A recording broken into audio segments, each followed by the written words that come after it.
This episode of That's Not the Finish has been powered by Bodyslam.net.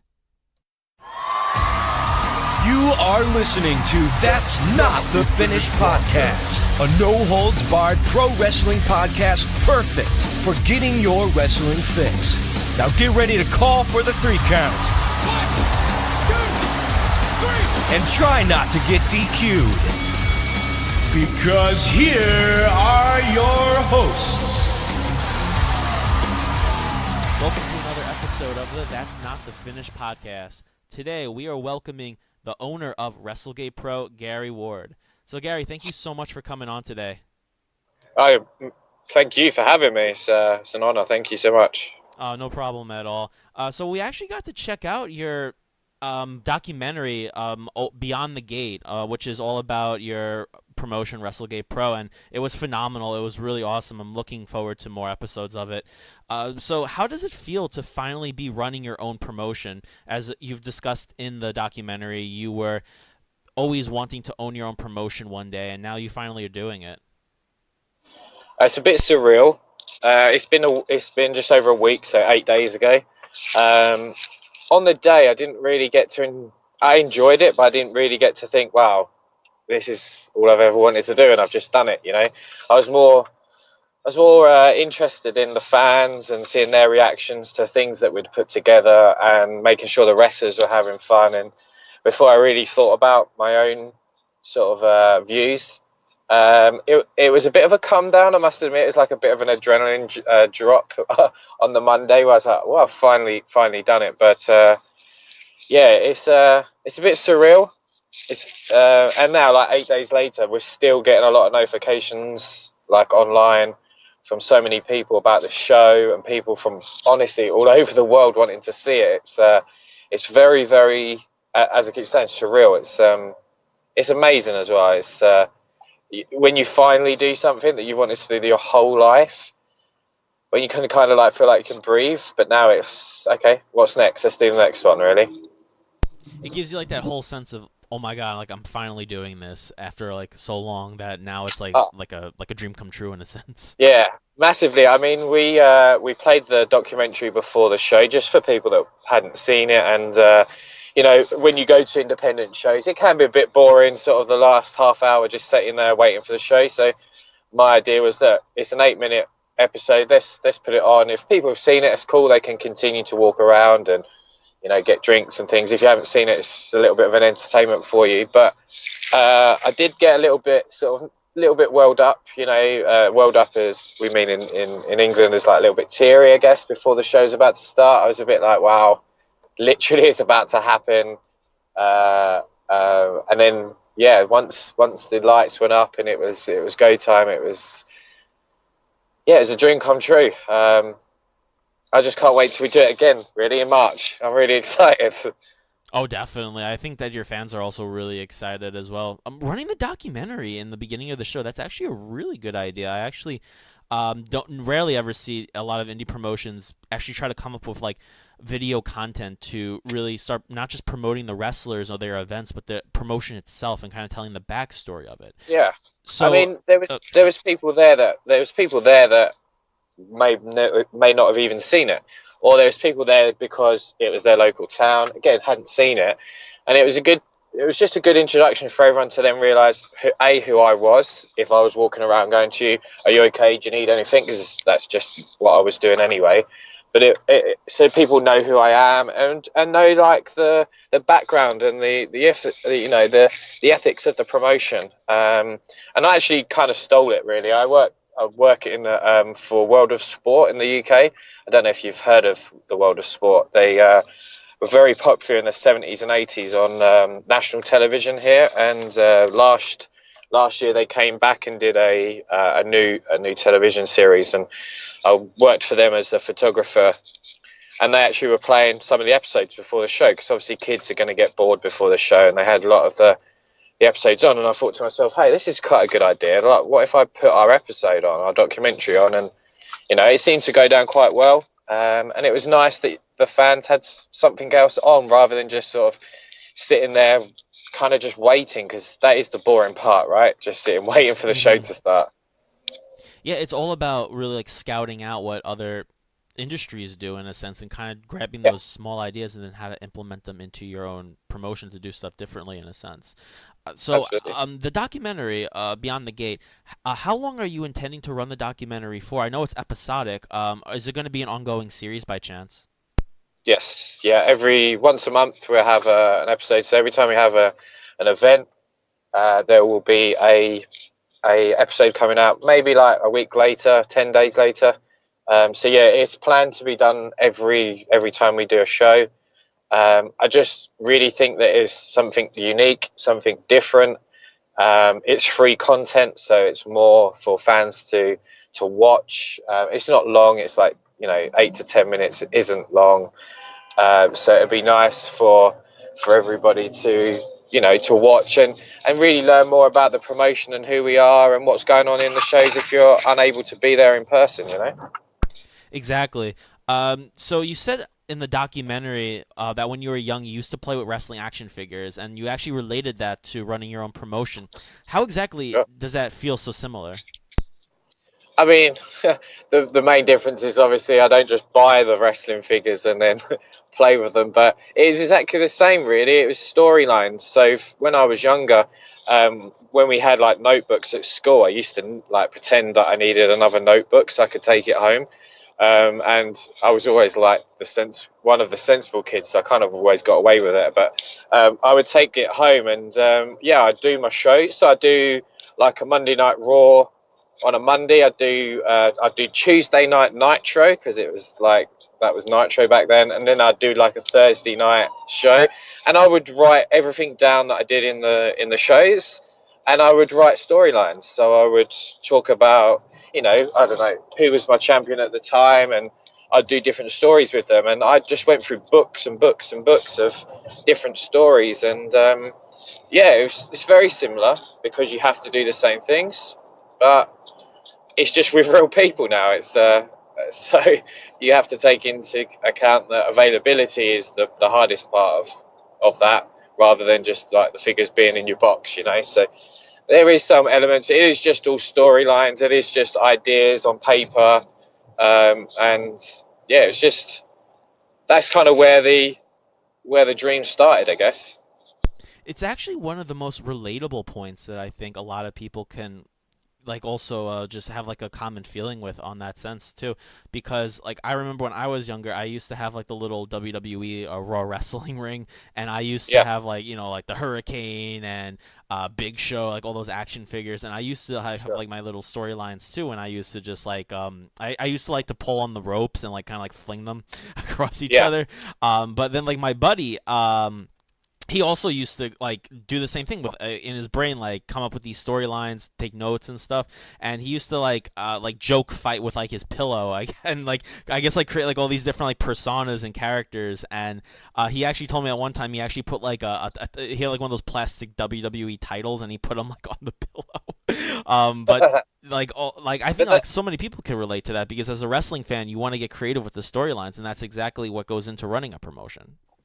it's like it's a similar scenario like in America, like and the term you guys use sometimes is a armchair quarterback, right? It's exactly the same. We all want to create, we all want to be creative, and we all want to be feel that our ideas are better than what we're maybe seeing, and you can take inspiration from anything and put it into entertainment. And I just did that with my figures, my wrestling. That's literally all I ever did was played with these wrestling figures. Like I'd get other toys and that, but if I got a Teenage Mutant Ninja Turtles, they ended up wrestling. They were in the ring.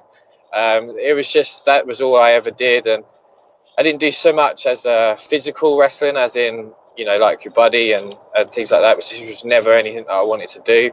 Just wanted to create and just wanted to be not in charge, but be running things, and just always felt like I had something I always feel like there was something I'm here to do, like it, and this is all I've ever loved. So wrestling was like, okay, let's just do it, and take these inspirations I've had from a childhood, and it's great then talking to people like yourselves, and honestly everybody that I spoke to said the same, like, oh, I remember I used to play with the figures, and I used to do that too, and it's cool. So many of us have done it, but perhaps no one's really talked about it, really. Yeah, it's all about like really just going for your dream in a sense, and people they don't really notice that playing with the wrestling action figures and having that creative ability it can really go into developing your own business in a sense, like what you're doing right here. So it's really something that I guess people were never really thought of, like how it could be applicable to other to other creative processes, or even the fact of actually even trying to start your own business in a sense. Yeah, it's exactly right. You know, I think you've got to be quite strong-minded to be able to say, look, I'm going to do it and I'm going to go for it, because it's a business that you can fail very, very quickly in. And I was very open to that. Once I really sat down and said, you know what, I'm going to go for it. Even if I just do one show, that's it. I'm gonna go for it. If it fails, it fails. At least I can really sit back and say to my daughter, you know what, I did it. At least I had a go. So yeah, I mean, it's still surreal now. 8 days ago that we were doing it. It's really crazy. Yesterday was very weird. I just had a day out with my friends, and they were like, "Do you think like this time last week we were at the show?" And it's very, very surreal still now. Even I'm driving to a show now. So if you do hear like the sat nav going, that's because I'm driving to a show now, and it's very, very surreal. Gotcha. It's definitely also the fact that you actually have something which you actually produce too. And it's actually a lot more than I think a lot of people could ever say that they actually have done. So, like what you're saying here, like at least you gave it a go. I mean, honestly, you have a lot to show for that already, I would have to say. Definitely, like you've done a lot more than a lot of people have. I really appreciate that. I do appreciate your compliments. I mean, and this is strange. Even like I'm speaking to someone in America, like who's been watching our product. That's mental, And we seem to be quite big in Germany. Like a lot of people seem to want to know us in Germany. Are buying merchandise in Germany. I'm going to Germany in a few weeks to put a WrestleGate match on somebody else's show, and they're wanting merchandise to come over. They're wanting DVDs. It's crazy that we've been able to gain this much coverage in such a short period of time. But then listening to like yourselves, that's follows wrestling, passionately, and that you sound very passionate about what we're doing too. It makes it all worth it. It makes that dream a little bit better. I mean, I love the idea. I love the talent that you have on. It's very diverse, and I also like the fact that you are also very big on the Japanese pro wrestlers as well, and that you want to get in the Japanese talent, because they're some of the most passionate wrestlers I've ever seen before. Some of like the best wrestlers have ever come out of Japan. Absolutely. If you're literally, if you're one of the best wrestlers, you're either from Japan or you go to Japan. Mm-hmm. And there's some amazing people that haven't been there, and obviously, but at the moment it's so accessible to be out in Japan. I think that the big carrot that was always the WWE kind of is turning slightly to actually let's do some tours in Japan and learn this strong style and learn from the culture. And that was always an idea for me, like having these Japanese stars, on the show here and being able to work with them and learn, just learn. Yeah, exactly.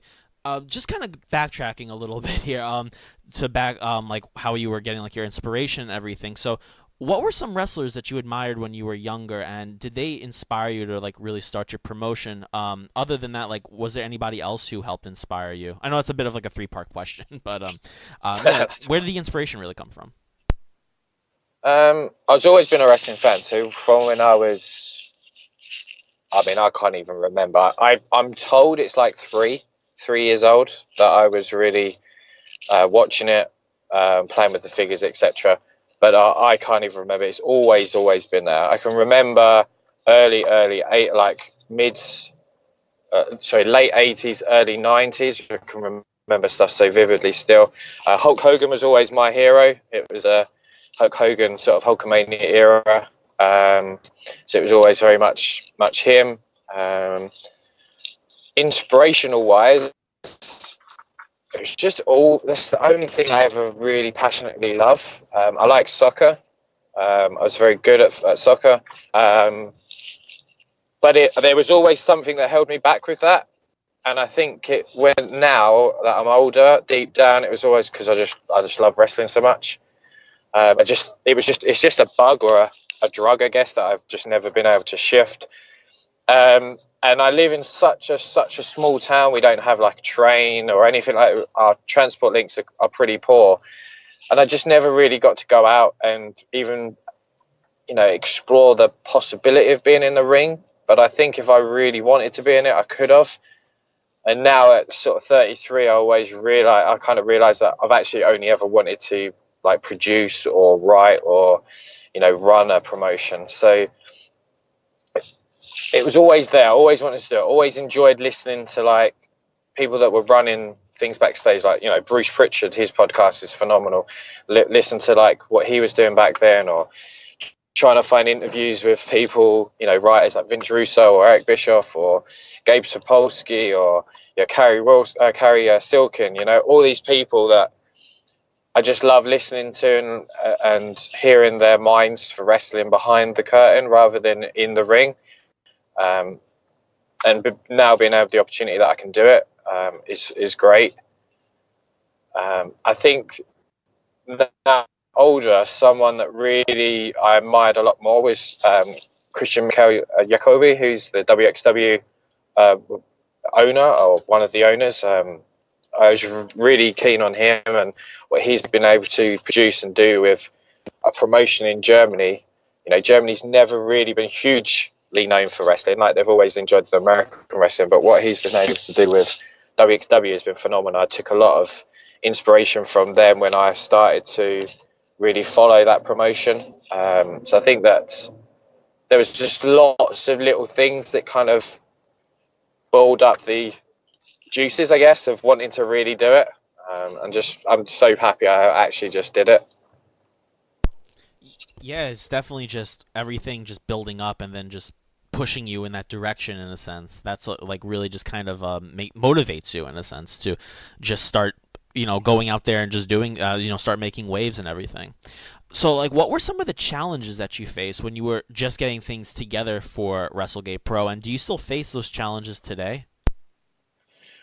And I don't want to sound like cocky or anything. I just didn't find any. I didn't have anything. There was a couple of minor things that I kind of had an inkling might happen, and I'm very organised.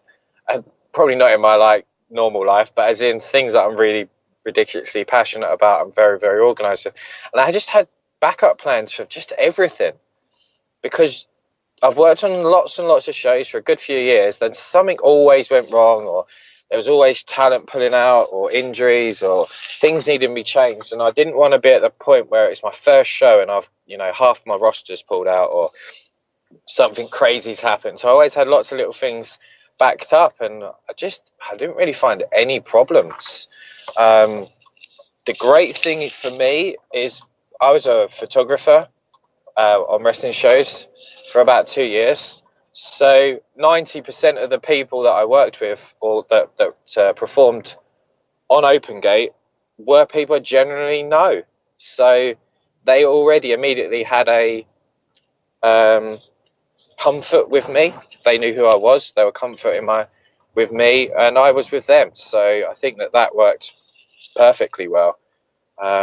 Biggest problem probably will continue to be is the ever-changing contractual changes going on with New Japan, Ring of Honor, NXT UK. They're the things that we have to deal with, and that's just something you have to deal with. So we'll get there with it.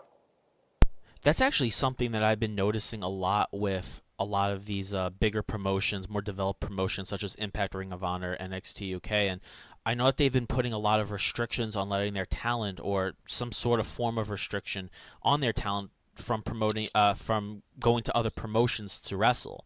And I've heard this numerous times, and I've also heard it from other some various talent as well. It comes in all different shapes and sizes. It seems that the WWE as well as also NXT has been cracking down a lot more and has been really restrictive on a lot of talent going cross promotion. Impact is kind of getting a little bit that way. They still have a lot more freedom as well as with Ring of Honor, but they are starting to slip like little like restrictions in there into the contracts I've been hearing. So like, how is this really affecting more emerging promotions and smaller promotions with the booking? I just think you need to be a little bit more careful with who you do book. I mean, it seems to be more NXT UK than anybody else, because NXT are here literally. Have just parked their bus in your back garden, so to speak, I guess. So you just need to be wary of what's going on, and you need to be understanding that at any time someone could legitimately be signed to a contract that prevents them from working for anyone that's not affiliated with the WWE. You know, I'm not affiliated with the WWE, so if I was to book, and I did, Jordan Devlin, for instance, and the WWE decided, nope, we need him for whatever, he has to go. That's it. I don't have any say in it. So you just need to be wary of these things can potentially happen at any moment. But it is a problem, but it isn't. And I say it isn't because, like, I want everybody to be able to fulfill their dreams. Like, I've just done mine, so why would I get upset or get mad that someone is being signed by the WWE or New Japan or Ring of Honor? I'm not. Like, I'm delighted for everybody. It just means, you know, next person up, there's a spot to be filled, and we're so blessed at the moment that we have so many amazing wrestlers in this country that you could just look on any show and just see some diamond there that deserves these big Japanese wrestling matches, or deserves whatever, you know, just deserves so many different things. And sorry, I nearly just run someone over there. And just deserves like these opportunities, and I'm just so passionate and excited to be able to have just a very, very small part. Like, WrestleGate is nobody at the moment. We're not anybody, you know. And it's just fantastic to see that the WWE believe in our, you know, WWE believes in our country, but also our talents. So that's quite a long-winded answer. I apologise. No, it's perfectly okay. I definitely agree with you that, you know, it's better to cheer on the success of others, and, you know, as long as you keep the door open, you never know what could always happen in the future. I mean, you know, if somebody goes to NXT and then, let's say, that the contract didn't work out and they actually leave NXT or WWE, then, well, they've also built up fame, you know, in their own name, and then who knows, maybe they would be willing to do some sort of show for you in the future. So it's always something that's really positive to always hope that the talent gets that notoriety in the sense. So you also had your recently had your first event, which was called Open the Gate, I believe. Open Gate. Open Gate. Okay, cool. What matches would you say the audience liked the most? All of them. Oh, nice. So everything was over then. That's awesome. Yeah, That's and it was, and that's really it was. They loved everyone, but there were one or two that really stood out, obviously. But for me, I was so keen to have everybody have like various styles, lots of different styles on the show, so that there was something for everybody, and we produced it. You know, everybody.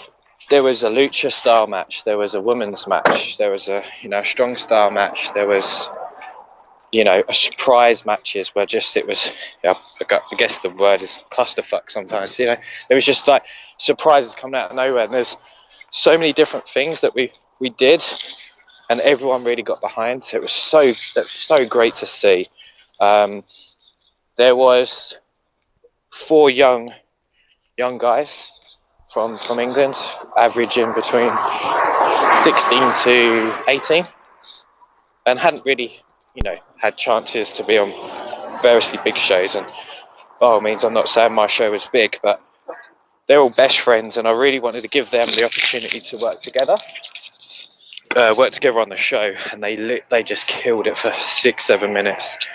They got a standing ovation, and you speak to a lot of the fans before, and they didn't really know who they were, but after the match they knew who they were, you know. So for me, that was probably the proudest moment of the night, is seeing these 4 young guys that I really believed in and I've worked with as a photographer, to see them get a standing ovation.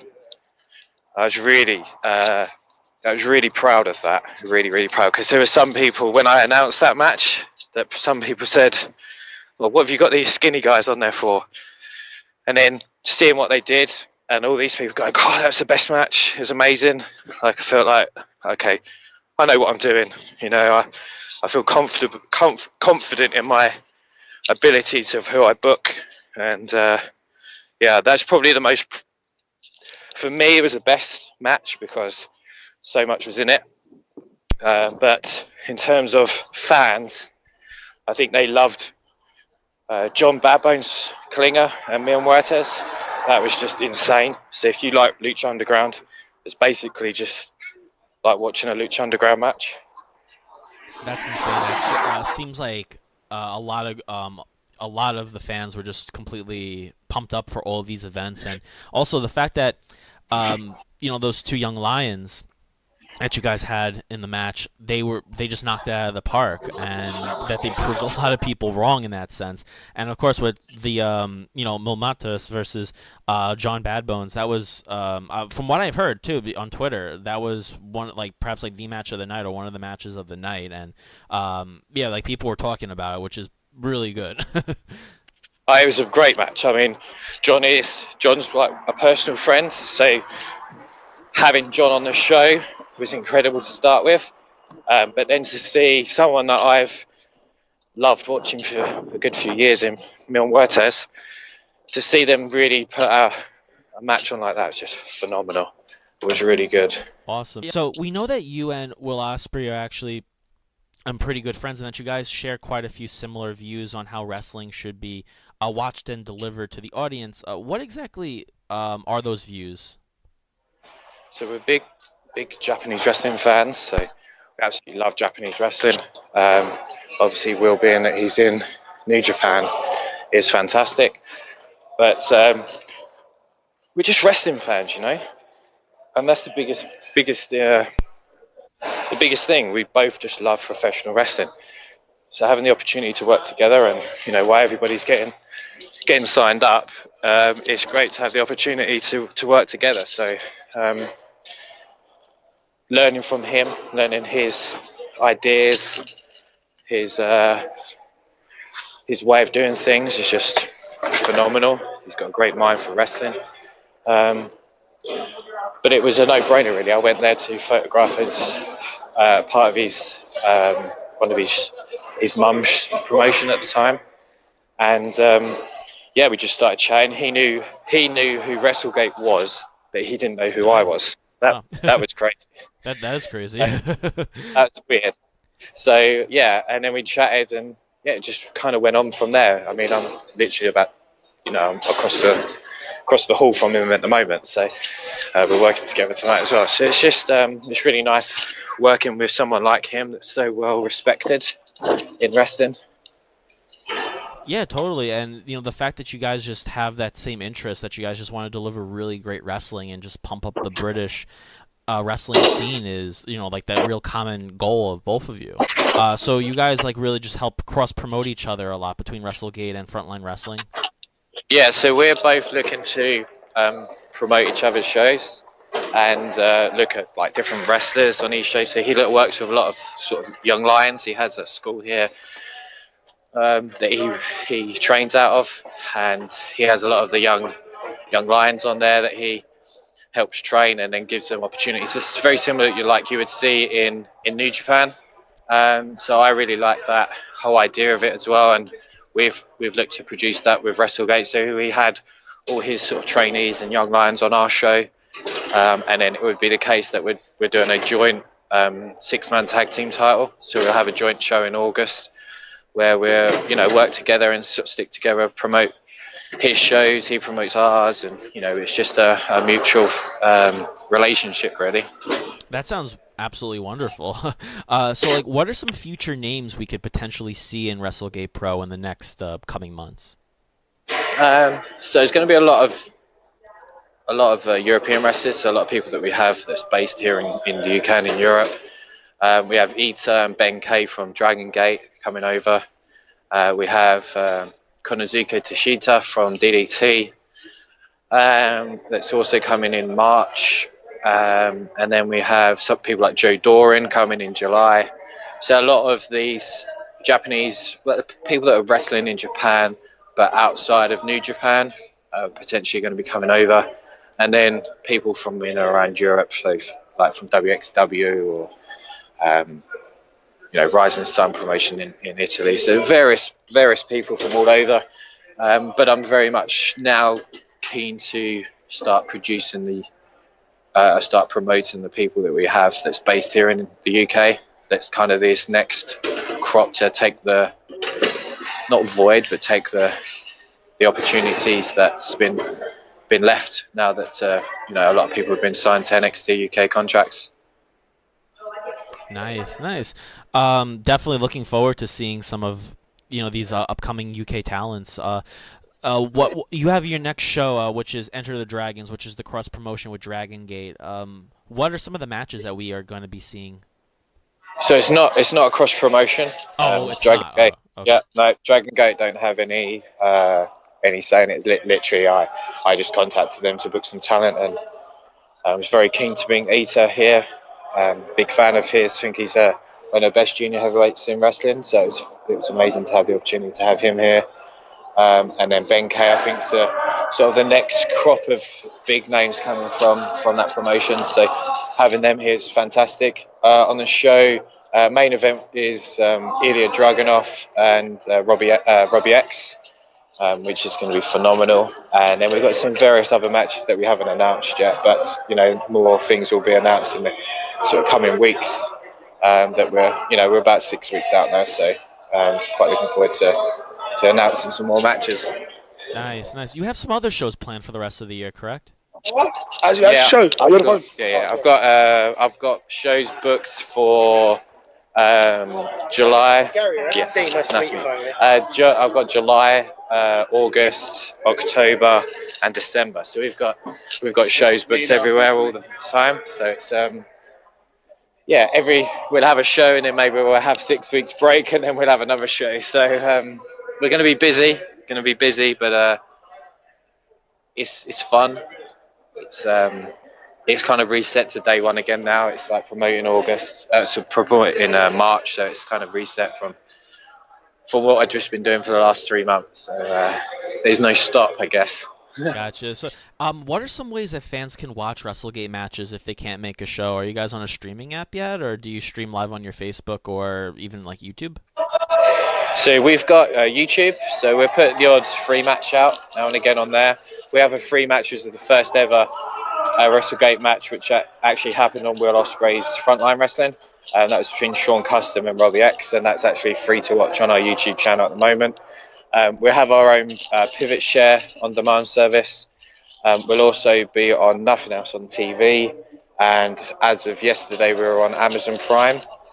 So Amazon Prime have got the documentary series, so episode 1 is on there. That's only available in the UK at the moment. The US seem to want subtitles, and I can't figure out how to make them yet. So might be something that we are able to do later on, is be able to put subtitles on it. That's a very interesting request. Yeah, it's strange. It was the US, Germany and Japan. I couldn't upload it unless I had subtitles, which I understand for Japan and Germany, but I didn't quite understand for America. But it is what it is. So I haven't been able to work out how to actually create them yet. I did spend a few hours on it, and I was just like, my time is probably best on something else at this particular moment. So we'll be on there shortly. But I mean, people can still see us on Pivot Share from the US and YouTube and things like that. So it's still accessible. We're accessible to everybody in the world. So that's great for me. Sounds wonderful. So last question here. What can we expect to see from Wrestle Gate Pro in 2019? Honestly, I just hope more of the same from the first show. So when you see the first show, hopefully everybody will be very surprised. It was a 3-hour show, but all the fans were just in it the whole show. It was incredible. I really just want us to be a new alternative for people to look at. If you like strong style wrestling, if you like Joshi Pro wrestling, female wrestling, If you like lucha style tag matches, if you like a little bit more of a hardcore based, or if you want more of a story driven, I just want to try and give everybody something a little bit of everything, and just be that relaxation for 3 hours. If you have a really bad day or a bad week, I just want wrestling, and certainly WrestleGate, for you to be able to come to the show and just feel for 3 hours that you can forget any problems that are happening or anything that's going on in your life, and you can just enjoy yourself for a few hours, and there's that escape. Or on the other foot as well, like, you've had the best week of your life and we've just topped it off, making it even better, So for me, that's more important than anything else, that the fans just enjoy themselves, and they go home happy. And I know that's really cliche to say, but that genuinely is. Wrestling has always been my escape when I've needed it, and when I didn't need it and I was in a great mood, it's always been there too. So I always wanted that to be the case if I ever did anything. So for me, that's the biggest point. If people come and they love the show, I'm super happy. Sounds really great. I think that we can expect a lot of great things from Wrestle Gate Pro, and I think that your vision is exactly what the fans are looking for. So we definitely see a lot of great things coming out of Wrestle Gate Pro from That's Not the Finish. Trust me. I hope so, and I hope you guys, get to see the show. We're trying to make it, very cheap and affordable for everybody, because there's so much content, so much wrestling around now that everybody's charging a decent sum of money, and rightfully so in some cases. But I just think these should be extras. These are things that I want to put on extra, like the main experiences at the show. If you get to watch it on demand, I wanted to make it nice and affordable for everyone, so they can just enjoy it. On a Friday evening, if you're in and you've got a takeaway, like, there's 3 hours for you. Just sit back, enjoy, and feel part of the show. And I want that to really come through. So even guys across the pond there, and even in Germany or wherever, I'm really excited about when we put the footage out. I'm really excited for the next sort of wave of social media interaction. So I'm excited for that. Totally. So much to be excited about here. So thank you so much for coming on to the show. Pleasure. Thank you for having me. If you ever want to do anything more, my gate is always open. So I like that. The gate is always open. Awesome. Always. The gate's always open, yeah. Great. All right, we'll catch you next time on another episode of the That's Not the Finish podcast.